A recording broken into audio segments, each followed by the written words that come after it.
Hello friends, ഷെഫിനാസ് ബ്ലോഗിലേക്ക് എല്ലാവർക്കും സ്വാഗതം. ഞാൻ ഇന്നുള്ളത് ശശിധരൻ ചൊക്കിക്കണ്ടം എന്നവരുടെ വീട്ടിലാണ്. ഇവരെ ഒരു സ്റ്റോറി എന്ന് പറഞ്ഞാൽ ഇവർ ഒരു തെങ്ങ് കയറ്റ തൊഴിലാളിയായിരുന്നു. അപ്പോൾ തെങ്ങിൻ്റെ മേലെ നിന്ന് താഴോട്ട് വീണിട്ട് അരക്കോ, അതായത് നട്ടലിന് ക്ഷതയേറ്റിട്ട് അരക്കോ താഴോട്ട് തളർന്നൊരവസ്ഥയിലാണ് ഉള്ളത്. അപ്പോൾ ആ ഒരു അവസ്ഥയിൽ നിന്ന് ഇവർ ഒരുപാട് കവിതകൾ എഴുതിയിട്ടുണ്ട്, പ്രസിദ്ധീകരിച്ചിട്ടുണ്ട്. അപ്പോൾ അങ്ങനെ ഒരു വ്യക്തിത്വത്തെ നിങ്ങൾക്ക് കൂടി പരിചയപ്പെടുത്താൻ വേണ്ടിയിട്ടാണ് എൻ്റെ ഇന്നത്തെ വീഡിയോ എന്ന് പറയുന്നത്. നമുക്ക് പരിചയപ്പെടാം.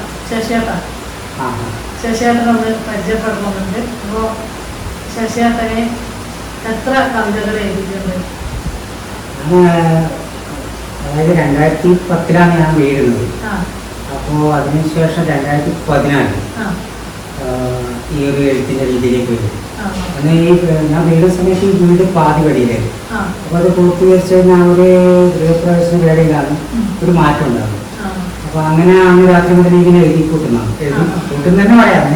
ദിവസം 4 വിദ്യാർത്ഥികൾ കുറെ കവിതയെന്നല്ല, അങ്ങനെ ഗദ്യ കവിത ആ രൂപത്തിലാണ്.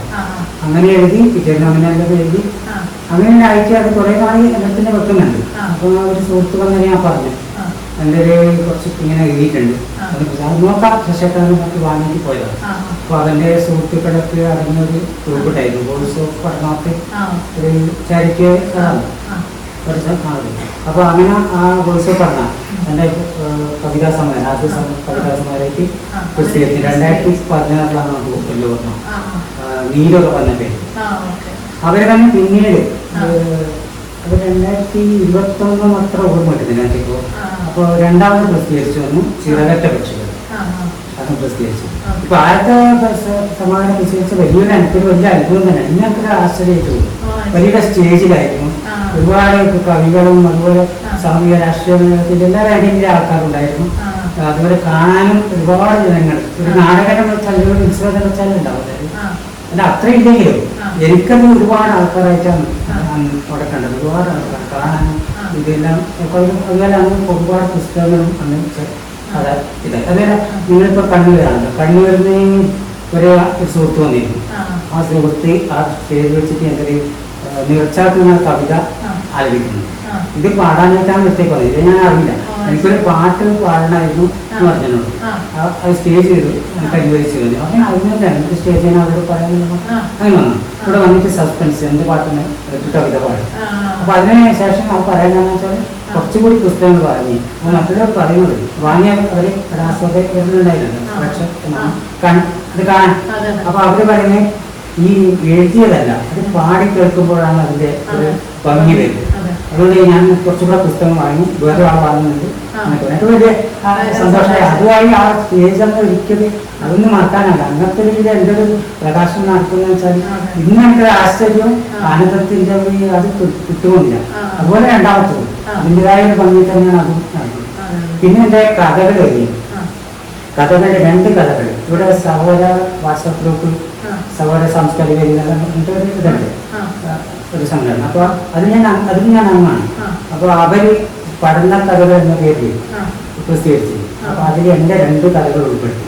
അത് ഈ നേരത്തെ പറഞ്ഞ സുഹൃത്ത് കൊണ്ടുപോയിട്ടാണ് ആ കഥയിൽ വരുന്നത്. അത് നല്ല ഇഷ്ടമായിരുന്നു. എൻ്റെ കഥയായിട്ട് വന്നത് പഠനം. ഒന്നാമത് ഞാൻ അന്യനാട്ടുകാരാണ്. എൻ്റെ നാട് വഴിയോർ പഞ്ചായത്തിലെ ക്രിക്കറ്റ് കടുപ്പമാണ്, തീരദേശം. ഞാനിവിടെ കല്യാണം കഴിച്ചാണ് പറഞ്ഞു. അപ്പോൾ 1998. അപ്പോൾ ഭാര്യ മകളുണ്ട്. പിന്നെ ഇപ്പൊ ഭാര്യ തന്നെ, ഇപ്പൊ ഭാര്യ കരുത്തിലായിട്ട് നിങ്ങൾ എന്നെ കാണുന്ന തന്നെ ഈ ഭാര്യ ഇല്ലാണ്, ഇത്രയും നോക്കുന്നില്ല അവർക്ക്. അപ്പൊ ഞാൻ കവിതയെ കുറിച്ചിട്ടുണ്ടോ ഉണ്ട്, പ്രസിദ്ധീകരണത്തിൽ വന്നിട്ടുണ്ടോ മാത്രം ഓർക്കില്ല, അതെ പ്രസിദ്ധീകരിക്കാനത്തിൽ കൊല്ലം എഴുതി വെച്ചിട്ടുണ്ട്. അതിലൊന്നും അറിയില്ല. അതായത് പാതി തളർന്നതിലല്ല, തളരാത്ത പാതിയിലാണ് എന്റെ കരുത്ത്. അതെന്ത് ചെയ്യാം, ഇങ്ങനെ നോക്കിയാലും സഹയാത്രിക ഞാൻ പറയും. അപ്പൊ അതതുപോലെ കുട്ടിയും മോളുണ്ട്. അവരെ ഒരു പരിസരണം കാര്യങ്ങളുണ്ട്. അത് ഈ ചുരുക്കനാണ് എന്റെ കരുത്ത് മുന്നോട്ടുള്ളത്. ഈ എന്റെ അനുഭവ പാഠങ്ങൾ, കാരണം കഴിഞ്ഞ കാല കാര്യങ്ങൾ ഇവരിലെല്ലാം ഉണ്ടാവില്ല. അതും ഈ സൗഹൃദ വലയങ്ങളുണ്ട്. അപ്പൊ നിങ്ങളടക്കം എല്ലാം വന്നു ആ ഒരു കരുത്താൻ മുന്നോട്ടിരിക്കും. ഈ അനുഭവ പാഠങ്ങൾ തന്നെയാണ് ഇനി ഞാൻ നേരത്തെ പറഞ്ഞ ഈ ഭാര്യയുടെ പരിശീലനം, മോളെ അതുപോലെ അയൽവാസികളായിട്ട് എല്ലാം എല്ലാവരുടെ നന്മകളും സൗഹൃദങ്ങളും ഒക്കെ അതൊക്കെയാണ് ഈ കരുത്തുവെച്ച് ചേർത്ത് വായിക്കാം. ഇതെന്നാണ് എന്റെ സന്തോഷവും. എനിക്ക് ആത്മസംതൃപ്തി ഒക്കെ തന്നെ. പിന്നെ ജനകേന്ദ്രത്തിലെ പറഞ്ഞ പോലെ കഴിഞ്ഞ് നമുക്ക് ഇല്ലാത്തതിനെ കുറിച്ചല്ല, ഇല്ലേ സന്തോഷം മുന്നോട്ട് പോകും. അതന്നെയാണ് ഞാൻ പോകുന്നത്. നമുക്ക് അതൊക്കെ ഉണ്ട്. പിന്നെ ഇതിൽ നമ്മൾ ഇത് ഇന്നത്തെ എനിക്ക് എണീച്ചിരിക്കാൻ കഴിയുന്നുണ്ട്. പിന്നെ ചിലർ പറയും ഇങ്ങനെ വിഷമം എന്തെങ്കിലും ചിരിച്ച് കാണിക്കരുത്, മറ്റുള്ളവരെ വിചാരിക്കും നമുക്ക് പ്രശ്നമൊന്നുമില്ല. ഞാൻ മനസ്സിലാവില്ല, എനിക്ക് ചിരിക്കേണ്ടത് ഞാൻ ചിരിക്കേണ്ടി, എനിക്ക് ചിരിക്കാതെ ഞാൻ ആക്കണം. നമുക്ക് സുഖദുഃഖങ്ങളിൽ ഞാൻ ജീവിതം ഉണ്ടാവുന്നല്ലേ, അതൊരു ഭാഗത്തേ പോകും. ദുഃഖങ്ങൾ സുഖങ്ങൾ ഒരു ഭാഗത്തെ, ആ സുഖത്തിനൊക്കെ ഞാൻ ഇങ്ങനെ പോകുന്നത്. എന്നേലും ദുഃഖമില്ലാന്നല്ല, എപ്പോഴും ഒരു കടലുണ്ട്, അതാണ് പോയിക്കോട്ടെ. ഭാഗമാക്കാൻ കാരണം നമ്മ അറിഞ്ഞിട്ടല്ല ഈ ഭൂമിയിലേക്ക് വന്നിരുന്നു. നമ്മളിങ്ങനെ വരുമ്പോഴും ഞാൻ അറിഞ്ഞിരുന്നില്ല, ഞാനെല്ലാം ആയാലും നമ്മ പോകുമ്പോൾ അറിയുന്നില്ല അല്ലേ, എപ്പോഴും നമ്മൾ അറിയില്ല. അതിന് നിങ്ങളൊക്കെ കണ്ടുമുട്ടാണെങ്കിൽ മറ്റുള്ളവരായിട്ട് സൗഹൃദം പുലർത്താൻ തന്നെ കഴിയുന്നതന്നെ മഹാഭാഗ്യമായിട്ടൊക്കെ ആയിരിക്കും. അത് അനുഗ്രഹമായിട്ടും ഇവിടെ എൻ്റെ അച്ഛനമ്മമാരെ കൊടുക്കുന്നത് ഒരു നിമിഷം, ഒരു നിമിഷമല്ല എല്ലാ നിമിഷം അല്ല, ഇപ്പൊ പറയുമ്പോൾ ഈ ഒരു നിമിഷം അവരെൻ്റെ എനിക്ക് വരുന്നുണ്ട്. അതായത് പിന്നെ എനിക്ക് എന്തിനെന്തെങ്കിലും നന്മ കാണുന്നുണ്ടെങ്കിൽ അത് ഞാൻ അച്ഛനമ്മമാർക്കാണ് ആദ്യം സമർപ്പിക്കുന്നത്. അവരെ കാരണം അവരെന്നെ പഠിപ്പിച്ച നന്മകളാണ്. മറ്റുള്ളവരെ മറ്റുള്ളവരെ നമുക്ക് എങ്ങനെ സഹായിക്കാൻ കഴിയില്ലെങ്കിൽ അവരെ തോൽപ്പിക്കാൻ പോയിരുന്നവർ, അതാണ് അച്ഛനും അമ്മയെല്ലാം എന്നെ പഠിപ്പിച്ചത്. നമ്മൾ എന്തെങ്കിലും നല്ല വാക്ക് പറയാം, അല്ലെങ്കിൽ പിന്നെ ഒരു ഉണ്ടെങ്കിൽ അവരെ ചിരിച്ചിട്ട് പറയാം. ഇപ്പം ഒരു അച്ഛൻ്റെ കാര്യം പറയാൻ ഒരുപാടുണ്ട്. ഭിക്ഷക്കാരൻ വന്നിട്ട് ഭിക്ഷ വാങ്ങി പോകുമ്പോൾ അമ്മ പറയുന്നുണ്ട്, അച്ഛൻ പൈസ കൊടുത്ത് പോകുമ്പോൾ പിന്നെ അയാൾക്ക് കാലും കയ്യലുണ്ടല്ലോ, അല്ലെങ്കിൽ പണിക്ക് പോയിക്കൂടെ. അപ്പൊ അച്ഛൻ പറയുന്നു നീ അത് നോക്കേണ്ട ആവശ്യം, നമ്മ അത് നോക്കേണ്ട ആവശ്യമില്ല, നമ്മ വേപ്പ് അവർ വന്നാൽ ഉണ്ടെന്ന് കൊടുക്കാം, ഇല്ലെങ്കിൽ നല്ല വാക്കുക. ഇനി അവർക്ക് ഭക്ഷണം വേണമെങ്കിൽ കൊടുക്കാം, നമുക്കില്ലെങ്കിൽ പിന്നീട് ഉണ്ടാക്കി കഴിക്കാം. അങ്ങനെയല്ല ആ ഒരു നന്മ പാടുന്ന ഒരുപാടുണ്ട്, അതിലേക്ക് പറയുമ്പോൾ ഒരുപാട് പോകും. അപ്പൊ അതിൽ നല്ല ആ ഒരു ഇതിലാണ് ഞാൻ അങ്ങനെ പോകുന്നത്. അപ്പൊ എന്തായാലും എൻ്റെ ആ ഒരു നന്മ എന്തായാലും ഞാൻ കാത്തു സൂക്ഷിക്കും. അത് എൻ്റെ തന്നെ ആഗ്രഹമാണ്. അപ്പൊ എനിക്കെന്തെങ്കിലും ഇത് വരുമ്പോൾ അവർക്ക് ബാധിക്കും. ഇന്ന് അവർക്ക് ഈ ലോകത്തില്ലെങ്കിലും അവര് എന്തിനുണ്ട്, എന്തിനൊന്നുണ്ട്. അതുകൊണ്ട് ഞാൻ അവർക്ക് മോശമായിട്ടൊന്നും ഒരു ഇതിൽ ഞാൻ നിന്നിട്ടില്ല, ഇന്ന് നിൽക്കുന്നില്ല, നല്ല ഇത് പോകുന്നു എന്തായാലും. അപ്പൊ ഇങ്ങനെയൊക്കെയാണ് കാര്യം. ഇപ്പോഴും കുറെ പിന്നെ കവിതയെ സംബന്ധിച്ച് എഴുതിയിട്ടുണ്ട്, കഥകൾ കുറെ രൂപത്തിൽ അമ്മനെ കുറിച്ച് എഴുതിയിട്ടുണ്ട്. പിന്നെ കുറച്ച് അടുത്തൊക്കെ നാടുകളുണ്ടാവും, അതിനെ കുറിച്ച് പിന്നെ ഒന്നാമത് ക്ലിയറാക്കിയതാണ്. പിന്നെ അതുപോലെ ഒരു 10 കഥകൾ എന്ന് പറഞ്ഞിട്ട് അങ്ങനെ കുറെ നോട്ടുബുക്കിൽ ഇങ്ങനെ എഴുതിക്കൊണ്ടിരിക്കുക. ഇപ്പൊ ഇതിന്റെ ഇതാണ് വായനയുണ്ട്. ഇതിന്റെ മോളെ ടീച്ചർ ഒരു പുസ്തകം കൊടുത്തയച്ചിട്ടുണ്ട്, അപ്പൊ അത് വായിക്കുന്നുണ്ട്. അപ്പൊ ആ സുഹൃത്തുക്കളെ പുസ്തകത്തിക്കുന്നതിനും മാഷ് വരലുണ്ട്, ഇടക്കൽ മാസത്തിൽ 1-2 അങ്ങനെ ഇടക്കെല്ലാം വരും, ഇടവന്നേരം വരും. അപ്പൊ ചില സമയത്ത് പുസ്തകം ഉണ്ടാവും. പിന്നെ അടുത്ത് എൻ്റെ സഹപാഠി കോളേജ് സഹപാഠി കുറച്ച് പുസ്തകങ്ങൾ സമർപ്പിച്ചു, അതെല്ലാം വായിച്ചു കഴിഞ്ഞു. അങ്ങനെ എന്താ അതെങ്ങനെയൊക്കെ ഉണ്ട് കാര്യങ്ങൾ. ഞാൻ എഴുതിയ പ്രത്യേകിച്ചിട്ട അമ്മയെ കുറിച്ചാണ്. അതിപ്പോ ഒന്ന് പാടാൻ നോക്കും. കുറച്ച് സമയം 2 മിനിറ്റ് ഉണ്ടാവില്ലേ, പറയുമ്പോ 2 മിനിറ്റ് ഉണ്ടാവും. ഞാൻ എടുക്കട്ടെ. അമ്മയെ കുറിച്ച് എഴുതിയ കവിത നമുക്കൊന്ന് കേൾക്കാം.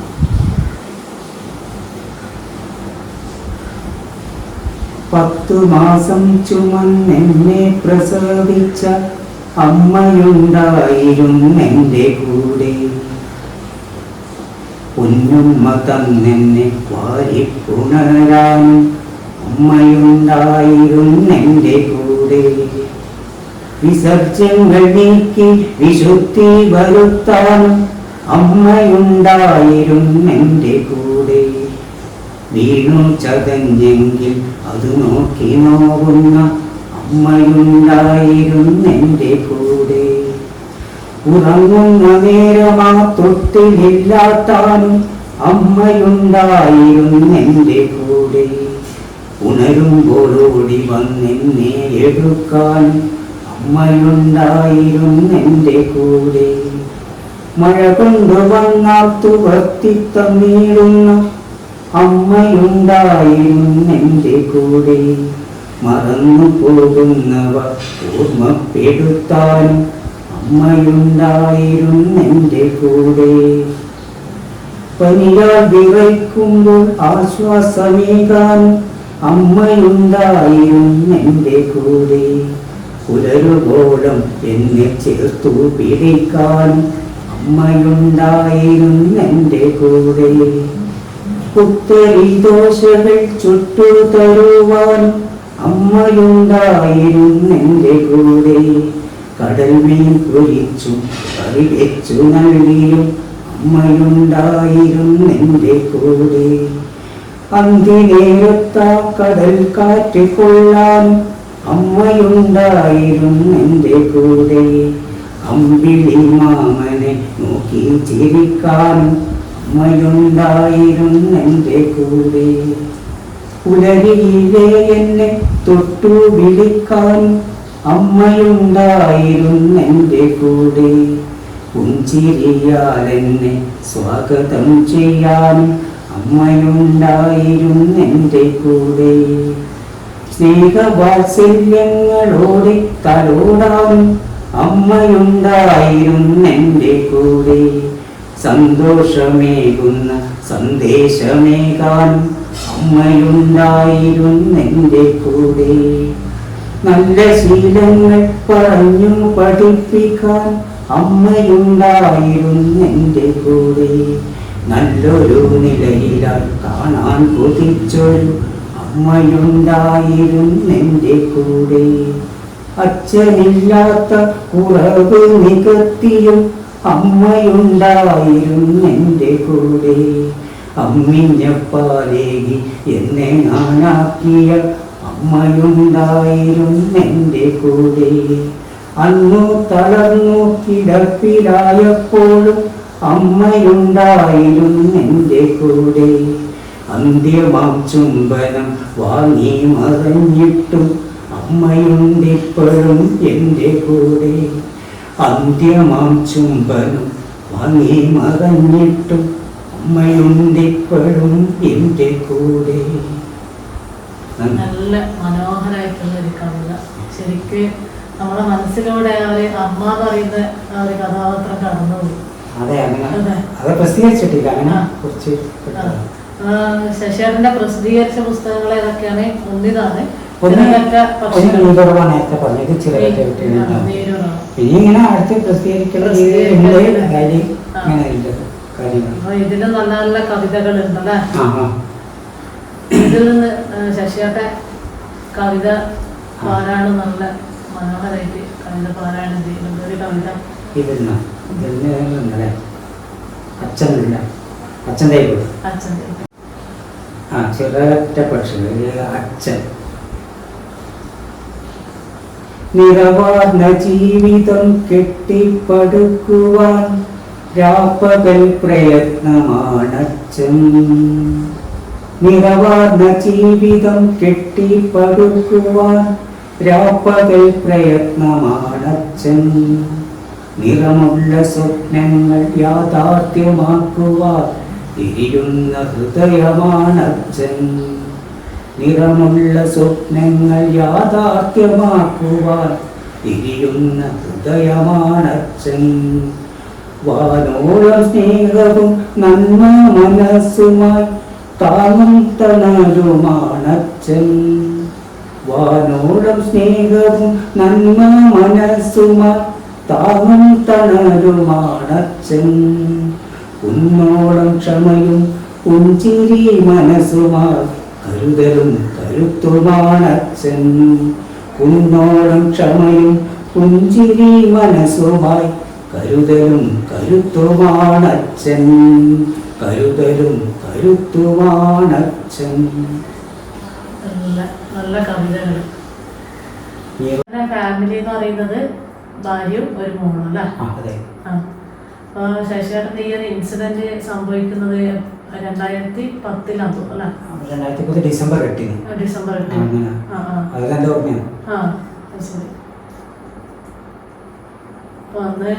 അപ്പൊ അന്ന് സംഭവിക്കുന്ന വെച്ചാല് നമ്മുടെ നാടിന് കുറച്ച് കുറച്ച് ദൂരം ഉണ്ട്. ഇപ്പുറത്തെ ഒരു നാടായിട്ട് ബന്ധപ്പെട്ട് അവിടെ സംഭവിക്കുന്നു. അപ്പൊ അങ്ങനെ വിളിച്ചത് പിന്നെ നാട്ടുകാരിലും കൂടി എന്നെ കൊണ്ടുപോയി ആസ്പത്രിയിലേക്ക് കൊണ്ടുപോകുന്നതാണ്. അങ്ങനെ മംഗലാപുരത്ത് എൻ്റെ ഓപ്പറേഷൻ നടക്കുന്നു. നട്ടലിന് ക്ഷതയേറ്റിരുന്നു. സാരമായ ക്ഷതമാണ്. അപ്പോൾ ഓപ്പറേഷൻ നടത്തിയിട്ട് വെച്ചാൽ പാരാപ്ലീജിയാണ്. ഡോക്ടർ വിധി എഴുതി. അപ്പോൾ ഇത്ര വർഷമായില്ല. അപ്പോൾ അതിൻ്റെ ഭാഗമായിട്ട് ചികിത്സക്കെല്ലാം നമുക്ക് പിന്നെ ഒന്നില്ല നിർത്തനായ ഒരവസ്ഥയിലാണ്. അപ്പോൾ ചികിത്സാ കമ്മിറ്റികളെല്ലാം രൂപീകരിച്ചിരുന്നു. നാട്ടിൽ അതുപോലെ എവിടെയും ചികിത്സാ കമ്മിറ്റി ഉണ്ടായിരുന്നു. അപ്പോൾ അവരൊക്കെ കൂടിയാണ് എൻ്റെ ആശുപത്രി ചെലവുകൾ വഹിച്ചത്. അപ്പോൾ അതുപോലെ തന്നെ വ്യക്തികൾ, സംഘടനകളൊക്കെ ഈ ചികിത്സയുടെ ഭാഗമായിട്ട് പ്രവർത്തിച്ചിട്ടുണ്ട്. അങ്ങനെ എടുത്ത് പറയാൻ ഒരുപാടുണ്ട്. ചികിത്സയായിട്ടും എൻ്റെ പിന്നീടുള്ള ഇതുവരെ ജീവിത രീതിയിലായിട്ടും അങ്ങനെയൊക്കെയാണ് കാര്യങ്ങൾ. ഇവിടെ ഇങ്ങനെ പോകുന്നു. എല്ലാവരും സൗഹൃദത്തിലൂടെയും എല്ലായിട്ടും. ശശിയേട്ടന് ഒരുപാട് പുസ്തകങ്ങളൊക്കെ എഴുതിയിട്ടുണ്ട്. അപ്പോൾ നിങ്ങൾക്ക് അതിൻ്റെ കോപ്പിയൊക്കെ വേണമെങ്കിൽ ശശിയേട്ടനെ കോൺടാക്ട് ചെയ്താൽ കിട്ടും. ശശിയേട്ടൻ്റെ കോൺടാക്ട് നമ്പർ എന്ന് പറഞ്ഞു. എൻ്റെ ഫോൺ നമ്പർ വാട്സപ്പ് നമ്പറാണ് 96 45 27 75 87. ഇതാണ് എൻ്റെ വാട്സപ്പ് നമ്പർ.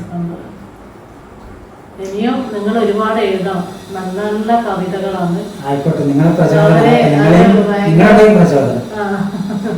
ഉണ്ടാവും. ഉള്ളടക്കം. ഒരുപാട് പേരുണ്ടെൻ്റെ ഉള്ളിൽ, ഒരുപാട് നന്മയുണ്ടെൻ്റെ ഉള്ളിൽ, ഒരുപാട് പേരുണ്ടെൻ്റെ ഉള്ളിൽ, ഒരുപാട് നന്മയുണ്ടെൻ്റെ ഉള്ളിൽ. മായാതെ മറയാതെ എന്നുമെന്നും ശയ്യാതലത്തിലും എന്നോർമകളിൽ. മായാതെ മറയാതെ എന്നുമെന്നും ശയ്യാതലത്തിലും എന്നോർമകളിൽ. അച്ഛനും അമ്മയും ജ്യേഷ്ഠന്മാരും പാതിയും പുത്രിയും ബന്ധുക്കളും നാട്ടുകാർ വീട്ടുകാർ കൂട്ടുകാരും അധ്യാപകർ സഹപാഠികളും കായലും കടലും സന്ധ്യകളും പള്ളികൾ ക്ഷേത്രങ്ങൾ ഭജനകളും ഫുട്ബോളും സിനിമയും പാട്ടുകളും നാടകം ജോലികൾ താമസങ്ങൾ പ്രവാസികൾ കർഷകർ ഡ്രൈവർമാരും കടത്തുകാർ മത്സ്യ തൊഴിലാളികൾ അമ്മമാർ കുട്ടികൾ സഹോദരിമാർ ഡോക്ടർമാർ മരുന്നുകൾ മാലാഖമാർ താങ്ങായി തണലായി കൂട്ടുചേർന്നും അയൽവാസി സാന്ത്വനം അന്നും ഇന്നും വീടായി എഴുത്തായി ഒത്തുചേർന്നും വായനാ ലോകത്തും സൗഹൃദങ്ങൾ എഴുത്തുകൾ ചികിത്സകൾ മാധ്യമങ്ങൾ സൗഹാർദ്ദ സഹായ ഹസ്തങ്ങളും സന്തോഷമേകുന്ന സുദിനങ്ങളും സംതൃപ്തി നൽകിയ നിമിഷങ്ങളും കാക്കിയും കാവലും മൺതരികളും മഴലും മഞ്ഞും സൂര്യചന്ദ്രന്മാർ സ്നേഹാദരങ്ങൾ കൂട്ടായ്മകൾ അനുമോദനങ്ങൾ അനുഗ്രഹങ്ങൾ സ്നേഹാദരങ്ങൾ കൂട്ടായ്മകൾ അനുമോദനങ്ങൾ അനുഗ്രഹങ്ങൾ. വളരെ മനോഹരം. ശശിയേട്ടന്റെ കവിത ആരും ചോദിക്കണ്ട, ആരും ചോദിക്കണ്ട. ഏട്ടന്റെ കവിത പാരായണം കേട്ടപ്പോൾ എനിക്ക് ഒരാഗ്രഹം ശശിയേട്ടന്റെ ഈ ഒരു കവിത വായിക്കണം എന്നുള്ളത്. ചിറകറ്റ പക്ഷികൾ. ശശിയേട്ടൻ എഴുതിയ ബുക്കാണ് ചിറകറ്റ പക്ഷികൾ. അപ്പൊ അതിൽ നിന്ന് നമുക്ക് ഒരു കവിത എടുത്ത് വായിക്കാം. തെറ്റുണ്ടെങ്കിൽ എല്ലാവരും ക്ഷമിക്കണം.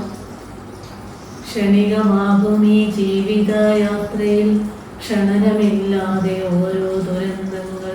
4 ചുവരുകൾക്കുള്ളിൽ ഒതുങ്ങുവാൻ, 4 കാലുകൾക്കുള്ളിൽ ക്ഷയിക്കുവാൻ. കൈവിട്ട ബാല്യവും കൈവന്ന കോലവും കഥനങ്ങൾ മാത്രം കൂട്ടിനായുള്ളവർ.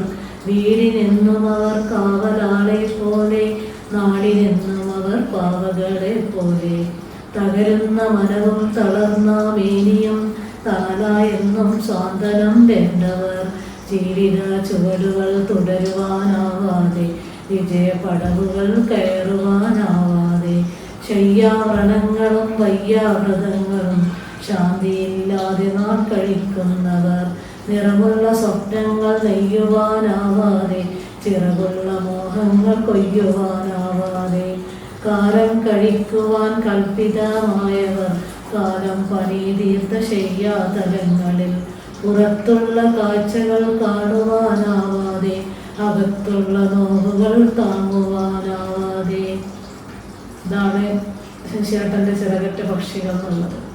ഇതിൻ്റെ ഒരു ഉള്ളടക്കം തോന്നുന്നത് നിങ്ങളെ ലൈഫായിട്ട് ബന്ധപ്പെട്ടിട്ടാണ് എഴുതിയത്.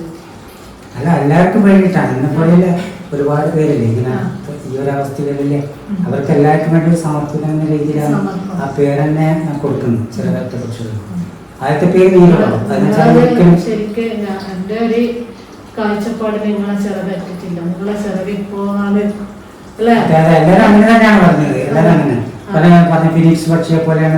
ഫിനിക്സ് പക്ഷിയെ പോലെ തന്നെയാണ്. അതായത് നിങ്ങൾ വളർന്ന് കടക്കാൻ ഒരിക്കലും നിങ്ങൾ തയ്യാറായില്ല. ഇല്ല, ഞാൻ വിട്ടുകൊടുക്കും. ഞാൻ എന്നെ കൊണ്ടുവന്ന് പോകുന്ന സമയത്ത് പോയി അന്ന് തിരിച്ചുകൊണ്ട് തന്നെ ഞാൻ പോകണം. അതെ, ആ ഒരു ഇതിൽ തന്നെ ആ ഒരു ഊർജത്തിൽ തന്നെ ഇനിയും മുന്നോട്ട് പോവുക. ശശിയേട്ടന് എല്ലാവിധ ആശംസകളും. ഇനിയും ഒരുപാട് ഒരുപാട് ഒരുപാട് കവിതകൾ എഴുതുക. നമുക്കൊക്കെ വായിക്കാൻ വേണ്ടിയിട്ട് പുസ്തകങ്ങൾ ഇറക്കുക. നമുക്കൊക്കെ അതൊരു സന്തോഷമാണ്. അതന്നെ എഴുതാൻ കഴിയുന്നുണ്ടല്ലോ, എനിക്ക് വായിക്കാൻ കഴിയുന്നുണ്ടെങ്കിൽ നേരത്തെ പറഞ്ഞതിന്റെ ബാക്കിയായിട്ട് പറയുന്നത് ഒരു അനുഗ്രഹം തന്നെ. നമുക്ക് അതിന് കഴിയുന്നുണ്ട്. അതിപ്പോ നമ്മൾ ഉപയോഗപ്പെടുത്തണം.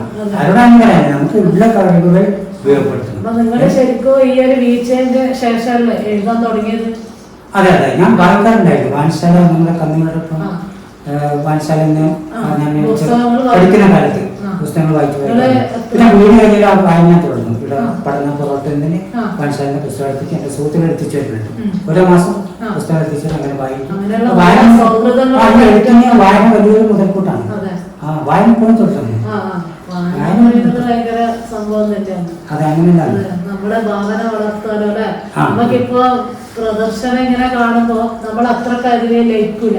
പക്ഷെ നമ്മള് ഒരു പുസ്തകം വായിക്കുമ്പോ നമ്മളതായിട്ടുള്ള ഇമാജിനേഷൻ അല്ലെ, ഒരുപാട് ഇമാജിനേഷൻ വരും. അത് ആത്മീയ സാങ്കേതിക വിദ്യയിലും വന്ന് വായനയിപ്പം ഫോണിലൂടെ എടുക്കുവാണ്. പക്ഷെ ഈ പുസ്തകം വായിക്കുമ്പോൾ അതിലൊരു വലിയ മണമുണ്ട്. ആ ഒരു പ്രത്യേകത അത് വായിക്കുന്നവർക്ക് അത് മനസ്സിലാവും, അനുഭവിക്കാൻ പറ്റും. ആ ഒരു അത് പറഞ്ഞിട്ടുണ്ടായില്ല. അതിന്റെ അനുഭൂതി നമുക്ക് അതിന്റെ രീതിയിൽ തന്നെ അക്ഷരങ്ങൾ അത് ആ എഴുത്തുകാരോടും നമ്മൾ ആ ഒരു അനുഭൂതി നമ്മൾ ഇന്ന് ഓർക്കും. ആ എഴുത്തുകാരായ എഴുത്തും എല്ലാ പുസ്തകങ്ങളും എല്ലാം വായിക്കും. എല്ലാവർക്കും ഒരുപാട് എഴുതാൻ കഴിയുന്നതല്ല.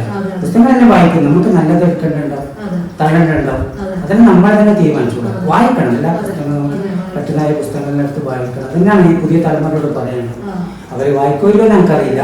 പക്ഷെ ഞാൻ പറഞ്ഞ വഴി എന്നെ ഒരുപാട് മാറ്റം വരുത്തിയിട്ടുണ്ട്. എനിക്കൊരു നന്മയുടെ വഴികളെ എനിക്ക് ഇതും തുറന്നായിരുന്നു വായനയുടെ ഭാഗം. കാരണം എന്റെ വീട്ടിൽ നിന്ന് വായിക്കുന്ന പുസ്തകം എടുത്ത് വായിക്കും. അതിനാണ് നമുക്ക് പ്രചോദനമായി. എന്റെ വലിയേട്ടൻ പുസ്തകം എടുത്ത് ഞാൻ ലൈബ്രറിയിൽ കൊടുക്കാറില്ല. അങ്ങനെ ഞാനും പുസ്തകം എടുക്കാൻ കഴിയും. അങ്ങനെ ഓരോ കാര്യത്തിൽ ഞാൻ പറഞ്ഞ തന്നെ ഈ വീട്ടിൽ നന്മകളെ പഠിച്ച പോലെ അനുഭവം കണ്ടും കേട്ടും അനുഭവിച്ച് അറിഞ്ഞും പഠിച്ച ഞാൻ വീട്ടിൽ പറഞ്ഞില്ല. അച്ഛനമ്മമാരിലും പിന്നെ രക്തബന്ധങ്ങളായിരുന്നു ഇല്ല. അപ്പൊ അത് പറഞ്ഞു പുസ്തകങ്ങൾ വായന. പിന്നെ പാട്ടിന് ഇഷ്ടപ്പെടുന്ന ഏട്ടന്മാരിലൂടെ അച്ഛനമ്മയും പാടുന്നുണ്ട്. അതെല്ലാം പാട്ടിനോടുള്ള ഒരുപാട് ഇഷ്ടമാണ് കൂട്ടി. എന്നിരുന്നാലും ഏറ്റവും കൂടുതൽ ഇഷ്ടമാണ് പഴയ പാട്ടുകളുടെ ഇഷ്ടം. അതുപോലത്തെ പാട്ടുകളിൽ വരുന്നുണ്ട്. ചുരുക്കം ചെയ്യും. ആ രീതിയിലുള്ള കുറച്ച് നമുക്ക് ബാക്കിയുള്ള ഇങ്ങനെ കൂടുതൽ എന്തെങ്കിലും നമുക്ക് പിടിക്കാത്ത പോലെ ഇന്നത്തെ തലമുറ പിടിക്കുന്ന പോലെയുള്ള പാട്ടുകൾ. ഇങ്ങനെയുള്ള പഴയ പാട്ടുകളും അങ്ങനെ ഇഷ്ടപ്പെടുന്നുണ്ട്. അതൊന്നും കേൾക്കാൻ നമുക്ക് ഒരു അനുഭൂതി തന്നെയാണ്. പിന്നെ ഞാൻ പറഞ്ഞത് ഏറ്റവും എനിക്ക് പിന്നെ ഇഷ്ടം എന്ന് പറയുന്നത് ഫുട്ബോളാണ്. ആ ഫുട്ബോളില് എടുത്തു പറയുന്നത് ലോകകപ്പ് ഫുട്ബോൾ.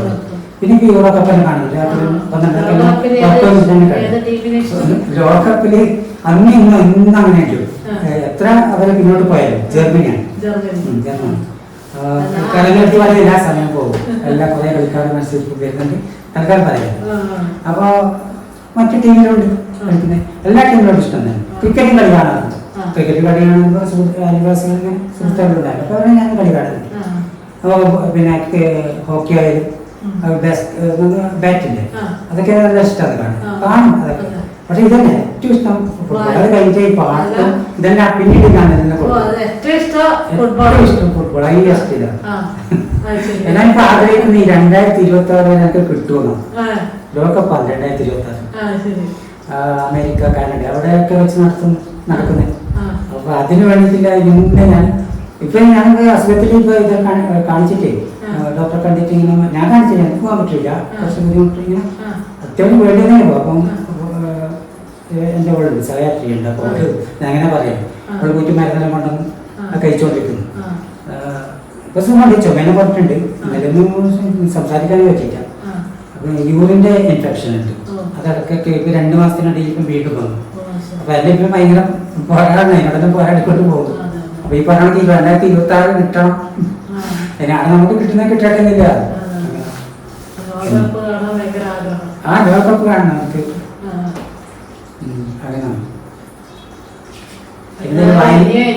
അതിനിടയിൽ വായനയും ഇതെല്ലാം ഈ നേരത്തെ പറഞ്ഞ കരുത്തിനോടൊപ്പം ഈ വായനയും എടുത്തും അതൊരു പ്രചോദനമായിട്ട് തന്നെ ഉണ്ട്. അപ്പൊ ഇതൊന്നും മാറ്റിവെക്കാൻ കഴിയില്ല. ആ ഇതിന്റെ ഒരു പ്രത്യേകത എന്ന് വെച്ചാൽ കഴിഞ്ഞു പോയ കാര്യങ്ങളെ കുറിച്ചല്ല, കഴിഞ്ഞു പോയതിനെ കുറിച്ചല്ല, വരുന്ന കാര്യങ്ങളെ കുറിച്ചുള്ള സാധ്യതകളാണ് ഞാൻ എപ്പോഴും കാണാൻ. കഴിഞ്ഞു പോയ പോരായ്മകൾ വിട്ടു, അതിനെക്കുറിച്ച് നമ്മൾ ഓർക്കണ്ട, മുന്നോട്ടുള്ള സാധ്യതകൾ. പിന്നെ നെഗറ്റീവിന്റെ വാക്കുകൾ, അതൊരു നെഗറ്റീവിന്റെ ചില കാര്യങ്ങൾ ഉണ്ടാവില്ലേ, അതൊന്നും നമ്മൾ കാണാതിരിക്കണല്ലേ, കണ്ടെങ്കിൽ വിട്ടാക്കണം. അത് ഇന്ന് വരുന്നതെല്ലാം അധികവും ഇത്തരം കാര്യങ്ങളാണ് നെഗറ്റീവ്. ഇത് നമ്മൾ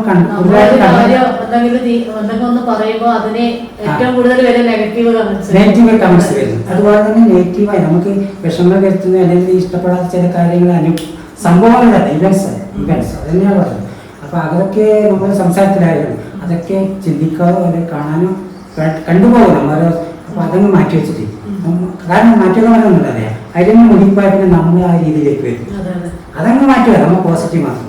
ഇനി ഒന്നും കൂടി വ്യക്തമായിട്ട് പറഞ്ഞാൽ ഓരോ ദിവസവും നമ്മളിലേക്ക് പത്രങ്ങളിലൂടെയായാലും വായനയിലൂടെ അല്ലെങ്കിൽ എന്തെങ്കിലും സംസാരത്തിലൂടെ ആയാലും ആരുടെ സംസാരം നമുക്ക് വരുന്നത് ചിലപ്പോൾ നല്ലതുണ്ടാവാം, മോശമുണ്ടാവും. നമ്മുടെ മനസ്സിലേക്ക് വരും, വായനയിലൂടെയാണ്, കേൾവിയിലൂടെയാണ്. അപ്പോൾ അത് നമ്മുടെ എന്ന് വേണ്ടത് ഈ പാത്രങ്ങളില്ലേ, വീട്ടിലെ പാത്രങ്ങൾ നല്ല വൃത്തിയാക്കി ക്ലീനാക്കി വെക്കും. അതുപോലെ ഓരോ സമയവും പാത്രങ്ങൾ ഓരോ സമയത്തല്ലേ വെക്കും, പക്ഷെ ഇത് നമുക്ക് ചില നിമിഷം തന്നെ ചെയ്ത് വെക്കാം, ക്ലീനാക്കി വെക്കാം മനസ്സ്. അതിൽ മോശം ഉണ്ടെങ്കിൽ അതെല്ലാം മാറ്റി വെക്കാനാണ് ക്ലീനാക്കണം. അങ്ങനെ മനസ്സ് എല്ലാ സമയം ഓരോ സെക്കൻഡ് ക്ലീനാക്കാൻ വെക്കാൻ കഴിയുന്നുണ്ടെങ്കിൽ ഏറ്റവും നല്ലത്. അങ്ങനെ മുന്നോട്ട് പോകണം, ഒരു പ്രശ്നം ഉണ്ടാവില്ല. എന്നാ നമുക്ക് ചിലർ പറയുന്നേക്കാം എനിക്ക് വിഷമം എന്തെന്ന് വേണ്ടത്, ഒരു ടെൻഷൻ, ചിലർ മിണ്ടാതിരിക്കുന്നതാണ്, ഒരു പുഞ്ചിര വരില്ല. എന്തുകൊണ്ടെന്നറിയാം, ഈ മനസ്സിന്റെ ഈ ഉള്ളിലായതാണ്. അതൊക്കെ ക്ലീനാക്കി വെച്ചൊക്കെ നിങ്ങൾക്ക് പുഞ്ചിരിക്കാൻ കഴിയും, നല്ല വാക്കുകൾ കൊടുക്കാൻ. ഇനി വെറുതെ നമുക്കെന്നെ പോസിറ്റീവ് ആൻസർ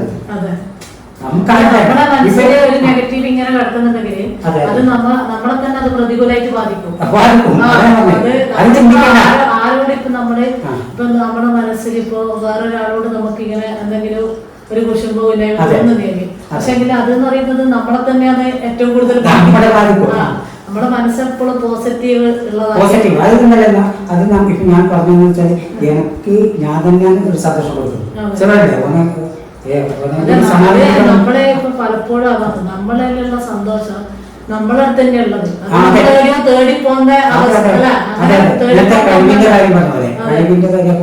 നമ്മളിന്റെ കഴിവ് നമ്മൾ എന്താണ് ചില നമുക്ക് പുറത്തെടുക്കാം. നമ്മളിപ്പോ എവിടെയും ചില പിന്നോട്ട് നയിക്കുന്നറിയാം, മറ്റുള്ളവർ എന്ത് ചിന്തിക്കും, ആ ചിന്ത വന്നാൽ ഒന്നും മുന്നോട്ട് പോകും. നമ്മൾക്ക് ശരിയാണെന്ന് തോന്നുന്നു നമ്മൾ ചെയ്തോളൂ. എന്തെന്നാ കാര്യം, നല്ല എന്ത് കാര്യം ഇനി വർത്താനം പറയുന്നത് നമുക്ക് ശരിയാണെന്ന് വെച്ചാൽ നമ്മൾ പറയും. ഏത് തെറ്റാണെങ്കിൽ നമുക്കറിയാം, നമ്മളത് മനസ്സിലാക്കിയാൽ മതി. അത് തെറ്റുണ്ടെങ്കിൽ ചിലപ്പോൾ എനിക്ക് ഒരു കുഞ്ഞോട് വരെ തെറ്റ് പറ്റിയിട്ടുണ്ടെങ്കിൽ ക്ഷമിക്കാൻ വരെ ഞാൻ ബാധ്യസ്ഥനാണ്, ഞാൻ നോക്കിയാൽ. അപ്പൊ അങ്ങനെയുള്ള വ്യക്തിയാണ്. അപ്പൊ പിന്നെ ഒരു കാര്യം, ഒരാൾ 10 രൂപ നമ്മൾ ചോദിച്ചു, അതിപ്പോ എപ്പോ തരുന്ന ആളെ തരാത്ത ആളായിരിക്കും. അത് അയാളെ പൈസ ഉണ്ടായിട്ട് തന്നിട്ടെങ്കിൽ ഞാൻ അയാൾ തന്നില്ല എന്നല്ല ചിന്തിക്കരുത്. ഇത് ഇയാളല്ല എനിക്ക് തരേണ്ടത്, ഇത് വേറൊരാളാണ്. അയാളാൾക്ക് തരാൻ വേറെ ആൾക്ക് കിട്ടരുത്. അതുകൊണ്ട് ഇയാൾക്ക് തന്നിട്ടാൽ ഇതുണ്ടാവില്ല. അയാളൊക്കെ തന്നത് ഇയാളെ തന്നെ ഒരിക്കലില്ല, ഇയാളെന്ന് എനിക്ക് കിട്ടേണ്ടത്. അപ്പൊ സന്തോഷം, ഇയാളിവിടെ അയാളെ എത്തുന്നത്. ഇപ്പൊ ഈ പറഞ്ഞു വരുമ്പോ ഒരു ഉന്നതിയിൽ എത്തുമ്പോൾ ചിലർ പറഞ്ഞ ചില വിമർശനങ്ങൾ ഉണ്ടല്ല, ആ വിമർശനത്തിൽ ചില ഉന്നതിയിലെത്തുന്നുണ്ട്. ഇങ്ങനെ എത്രയോ പാർട്ടി ഇന്ന് എന്തെങ്കിലും മുക്തിയാണ്, എന്റെ തന്നെ ഇത് എന്തെല്ലോ പറയുന്നിപ്പ എന്നെ ഇങ്ങനെ എന്തെങ്കിലും പരിഹസിക്കുന്ന. അപ്പൊ അതിന്റെ പ്രചോദനം ഉൾക്കൊണ്ട് ഇതെല്ലാം ഇതായിട്ട് എനിക്ക് വലിയ ആളാണെന്ന് വെച്ചാൽ അപ്പൊ നമ്മൾ കടന്നവരുടെ കഴിയുന്ന നന്മകൾ മാത്രമേ ഇത്തരം വിമർശനങ്ങളുണ്ടാവും നമ്മളെ എതിർത്തവർ. അപ്പൊ അവരെയും കൂടെ ഇതായിരിക്കും ഉന്നതിയിലെത്തി. അപ്പൊ അവരെയും കൂടെ നമ്മൾ നന്ദി വരേണ്ടി വരും. അങ്ങനെ കൂടെ അങ്ങനെ ചില സമയത്ത് കൺസൾട്ടിങ് ആണ് ഏറ്റവും വലിയ മോട്ടിവേഷൻ. ചിലർക്ക് അങ്ങനെ മാറ്റം വരുത്തും. ചിലർ വന്നേക്കും അതെന്താ മൈൻഡ് ചെയ്യാണ്ട് വിട്ടുന്നവരുണ്ട്. പക്ഷെ ഇത് ഉൾക്കൊണ്ടിട്ട് വിട്ടോളാം, എനിക്കിത് കേൾക്കാൻ നല്ലതാണെന്നില്ലെങ്കിൽ അങ്ങനെ പോകുന്നവരുണ്ട്. പല തരത്തിലാണ്. പിന്നെ ഇതന്നെ ചുരുക്കം എല്ലാവരും സന്തോഷിപ്പിച്ചുകൊണ്ട് നമുക്ക് മുന്നോട്ട് പോകാൻ കഴിയില്ല. നമ്മൾ ഈ പറഞ്ഞ നമ്മൾ സന്തോഷിച്ചോളുക, നമ്മളെ പോസിറ്റീവ് എനർജി നമ്മളിൽ കൊടുക്കുക, നമുക്ക് സന്തോഷിക്കുക. മറ്റുള്ളവർക്കും നല്ല അച്ഛൻ പറഞ്ഞിട്ടുണ്ട് വീടുകളിലേക്ക് ഈ നേരത്തെ ഭക്ഷണത്തിന് പറഞ്ഞൊക്കെ പിന്നെ നല്ല വാക്ക് പറയാം വരുന്നത്, തിന്നൽ കുടിക്കാനും വയ്യാതെ നല്ല വാക്ക് പറയാം. അത് ഞാൻ ഇന്നും പാലിക്കുന്നു. പലർക്കെല്ലാം അറിയാതെ അങ്ങനെയാണ്. തീർച്ചയായിട്ടും ശശിയേട്ടൻ്റെ വാക്കുകളിലൂടെ ഇപ്പം കേട്ട പോലെ എല്ലാവരും നല്ല പോസിറ്റീവ് ആറ്റിറ്റ്യൂഡ് ഉള്ളവരായിട്ട് മാറുക. അപ്പോൾ നമുക്ക് പിന്നെ എന്ത് പ്രതിസന്ധി ഉണ്ടെങ്കിലും നമ്മൾ അവിടെ തീർന്നല്ല ഒരിക്കലും ചിന്തിക്കരുത്. നമുക്ക് വേറൊരു പോസിബിലിറ്റി അല്ലെ, നമുക്ക് വേറൊരു വഴി എന്തായാലും ദൈവം തുറന്നു തരും. അപ്പോൾ ശശിയേട്ടൻ ഇനിയും കൂടുതൽ കൂടുതൽ പുസ്തകങ്ങൾ എഴുതുക. അപ്പോൾ എല്ലാവിധ ആശംസകളും നേരുന്നു. അപ്പോൾ എൻ്റെ ഈ ഒരു പിന്നെ ചാനലിൽ ഒരു ഇന്റർവ്യൂ തന്നതിന് വളരെയധികം നന്ദി അറിയിക്കുകയാണ്. അപ്പോൾ ഈ ഒരു ഇന്റർവ്യൂ എനിക്ക് സൗകര്യമൊരുക്കി തന്ന ഷെഫീന കണ്ണൂരല്ലേ, ഷെഫീന മട്ടന്നൂരിനും അതുപോലെ ഈ വീഡിയോ ഈ ഒരു പകർത്തുന്ന ഈ നമ്മുടെ ഈ സംഭാഷണവും കാര്യങ്ങളും യഥാസമയം പകർത്തുന്ന നമ്മുടെ അനിയനും ഇവരിലൂടെ വന്ന സുഹൃത്തിനും എൻ്റെ ഹൃദയം നിറഞ്ഞ നന്ദി അറിയിക്കുന്നു. എല്ലാവർക്കും നന്ദി. ഇതൊക്കെ ശശിയേട്ടന് കിട്ടിയ അവാർഡുകളാണ് കേട്ടോ. അതായത് ശശിയേട്ടന് ഒരുപാട് പുസ്തകങ്ങൾ എഴുതിയിട്ടുണ്ട്. അപ്പോൾ അതിനൊക്കെ അദ്ദേഹത്തിന് കിട്ടിയ അവാർഡുകളാണ്. അതായത് നാട്ടുകാരും അതായത് പുസ്തകത്തിനൊക്കെ ഒരുപാട് സ്നേഹോപഹാരങ്ങൾ കിട്ടിയിട്ടുണ്ട്. അപ്പോൾ എല്ലാവരും ഇനിയും ശശിയേട്ടൻ അന്തർദേശങ്ങളിൽ നല്ലോണം സപ്പോർട്ട് ചെയ്യുക. അദ്ദേഹം ഇനിയും എഴുതട്ടെ, ഒരുപാട് എഴുതട്ടെ എന്ന് ആശംസിക്കുന്നു.